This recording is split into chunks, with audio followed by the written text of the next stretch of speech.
మీ cell phone బాప్తిసం పొందిందా? అదేంటండి cell phone బాప్తిసం పొందడం ఏంటి? కొంతమంది చెప్తారండి, బాప్తిసం పొందిన తర్వాత నా సెల్ ఫోన్లో ఉన్న చెత్త అంతా తీసేశాను, సినిమా పాటలు అన్నెసరీ స్టోరేజ్ అంతా డిలీట్ చేసి పడేశాను, కొన్ని యాప్స్ డిలీట్ చేసి పడేశాను.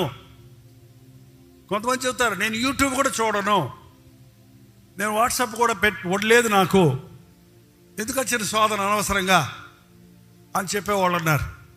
కొంతమంది నాకు అన్నీ ఉన్నాయి నా సెల్లో, అనవసరమైన తీసేశాను, అవసరమైన యూట్యూబ్లో దేవుని వాక్యం వస్తుంది కదా, ఫేస్బుక్లో దేవుని వాక్యం వస్తుంది కదా, ఇన్స్టాగ్రామ్లో వాగ్దానాలు పెడుతున్నారు కదా, దేవుని సంబంధమైన వాటికి తప్ప, అవసరమైన ఫోన్ కాల్స్ తప్ప అనవసరమైన కాల్స్ చేయను, అనవసరమైన కాల్స్ ఎత్తను, అనవసరంగా నా సెల్ను నేను వాడను అని నిబంధన చేసుకుంటే నీవు బాప్తిసం పొందిన సెల్ ఫోన్ కలిగి ఉన్నావని అర్థం. ఏదొచ్చినా ఎత్తావనుకోండి అంతే. గుండెల్లో పాపం హత్తుకున్నంత వేగంగా సత్యం హత్తుకోదండి.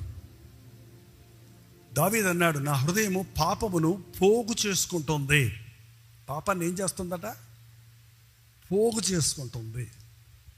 ఎన్నున్నా ఆ సెల్ ఫోన్లో నువ్వు ఎతుకుతున్నప్పుడు నెగిటివ్ థింగ్స్, ఫేక్ న్యూస్లు, సేవకులను విమర్శించే విషయాలు, జోక్స్, ఇంకా సెక్స్ విషయాలు, హాస్యము, ఇలాంటి వాటి మీదే మనసు పోతుంది. కానీ కరెక్ట్గా అవసరమైన, సత్యమైన, రమ్యమైన, మేలుకరమైన, ఉపయోగకరమైన వాటిని నీవు చూడగలుగుతున్నావా?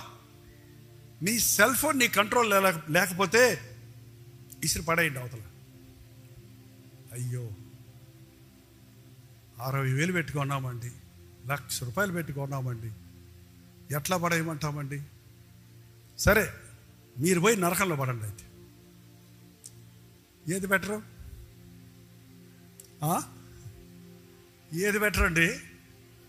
₹1,00,000 పెట్టుకొని నరకానికి పోతావా? ₹1,00,000 వాటిని వదులుకొని పరలోకం పోతావా? అది మీ ఇష్టం, మీరు తేల్చుకోండి.